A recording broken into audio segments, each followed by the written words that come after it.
Hello guys, in this lecture we are going to see HODC transmission system with DC power transmission fundamentals. In that we are going to cover applications of DC transmission and types of DC links. First, application of DC transmission. As the comparison of AC and DC transmission in terms of economics and technical performance that leads to the sum of areas of applications for DC transmission as first is long distance bulk power transmission, second underground or underwater cables, third asynchronous interconnection of AC systems operation at different frequencies or where independent control of system is desired. The fourth one, control and stabilization of power flows in AC ties in an integrated power system. The first two applications are dictated primarily by economic advantages of DC transmission, where concept of break-even distance is important. To be realistic, one must also assign a momentary value of technical advantage of DC or penalty cost for the drawbacks of AC. The problem of evaluation of economic benefits, it is further complicated by the various alternatives that may be considered in solving problems of AC transmission, like phase shifters, static VI systems, series capacitors, single pole switching, etc. The technical superiority of DC transmission dictates its use of asynchronous interconnection. Even when transmission distance are negligible. Actually, there are many back-to-back, that is BTB in short, back-to-back DC links in existence where rectification and inversion are carried out in the same converter station with no DC lines. Just I am here to clear that BTB, that is back-to-back DC link, is nothing but inverter which a converter which can be utilized as a rectifier or as a inverter without any DC line. The advantage of such DC links lies in the reduction of overall conversion costs and improving the reliability of DC systems. The asynchronous interconnection of AC system operation, for that operation the DC link is very useful because DC system is not having a frequency. While interconnecting the two AC systems or two or more AC systems with different frequencies, it is impossible to interconnect directly and having more complexity. And DC does not have a frequency, so with the help of DC transmission, it is very easy to asynchronize two or more AC systems at different frequencies.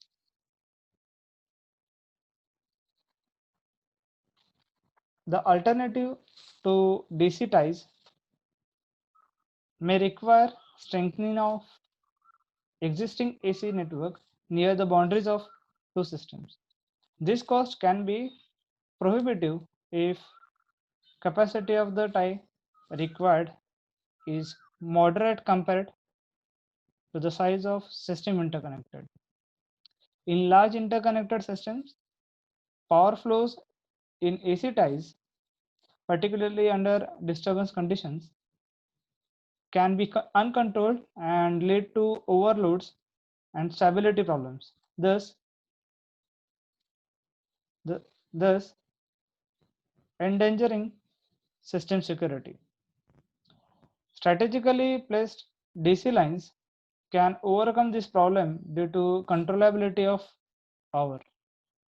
The planning of DC transmission in such applications requires detailed study to evaluate the benefits.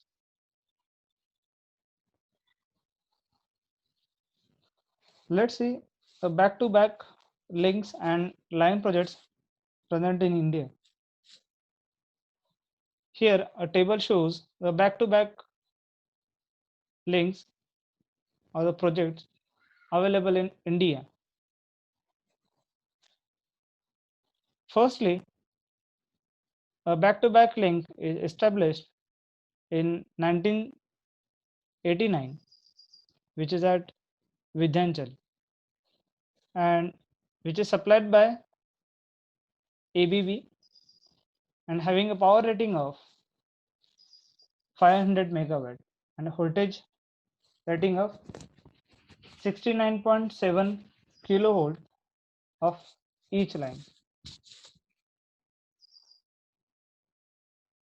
Second project is of Chandrapur to Ramagundam. This is established in 1997 and 98. Supplier is of GEC Alstom, power rating of 1000 megawatt and voltage 205 kV for each line. First and second, that is Vidhanchal and Chandrapur Ramagundam, these two projects having bipolar system. That's why it is multiplying with the 2 to the voltage ratings. Third, Vizag 1, it is established or commissioned in 1999. Supplier is GEC Alstom, power rating of 500 megawatt and with the kV rating of 205.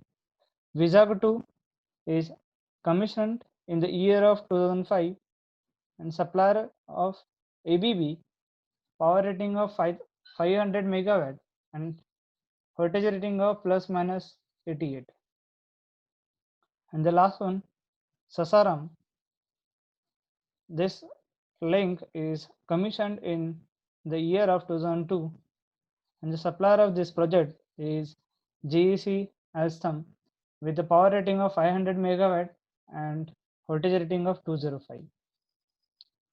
This table shows a line projects present in India. The first line project is commissioned in India is nothing but National HVDC Project Stage 1 in 1989 and the supplier is BEL.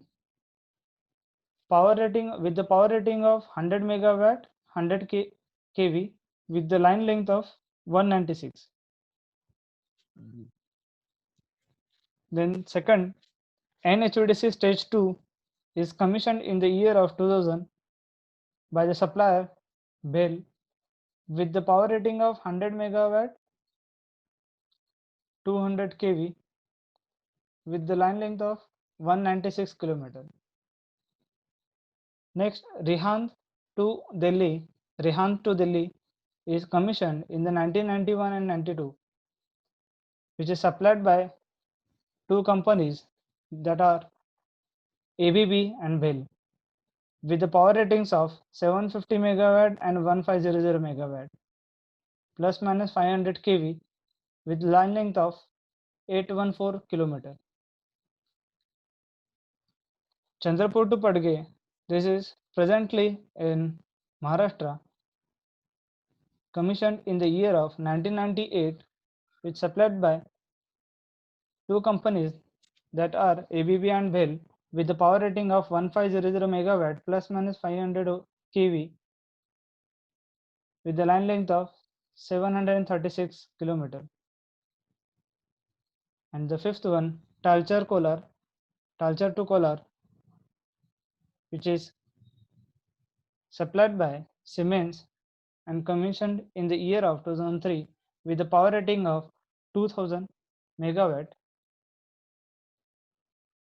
plus minus 500 kV with the line length of 1400. This project is the very longest project with the line length of 1400 kilometer. And the last one, Balia Bhiodi, Balia to Bhiodi, commissioned in 2009 and supplied by the two companies Siemens and Bell with the power rating which is having a most highest power rating available in the India, which is of 2500 megawatt, and the voltage rating of plus minus 500 kV with the line length of 780 kilometers. Let's see the types of links. There are three types of links. First one is, we will go through one by one. First one is monopolar link. You can see here the diagram which shows the monopolar schematic diagram of monopolar link. A monopolar link has one conductor, usually of negative polarity, and use ground or C return. Sometimes metallic return is also used. In this figure, you can see one solid line is shown, which is nothing but negative polarity, and this dashed line is showing that a ground or C return. Here, one end of this system is nothing but a rectifier, and another end of this is showing inverter. Second link is bipolar link. The schematic diagram of bipolar link is shown in figure, which has two conductors. Here showing with the two solid lines with the current directions. These are of two conductors. Out of that, one is positive and other is negative. Each may be a bundled conductor in extra high voltage line. Each terminal has two sets of converters of identical ratings connected in series on the DC side. You can see here on this side, two rectifiers are connected in series or coupled in series. On the other hand, the inverters also here coupled in the same way it is arranged practically.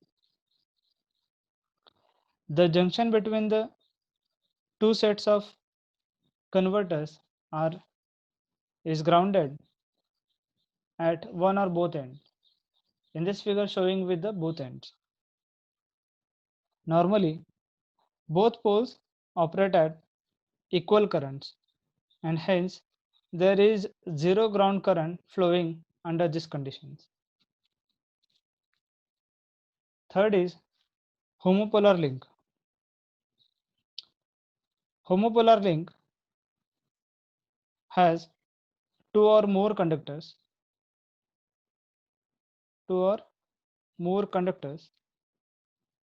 all having the same polarity, usually negative, and always operated with ground or metallic returns. Because of the desirability of operating a DC link without ground return, bipolar links are most commonly used. Homopolar link has advantage of reduced insulation costs, but the disadvantage of earth return outweigh the advantages.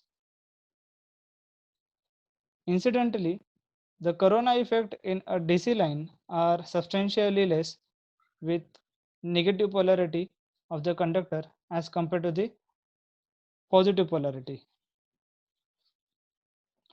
The monopolar operation is used in the first stage of development of a bipolar line, as the investment on converters can be deferred until the growth of load, which requires bipolar operation at double the capacity of monopolar link.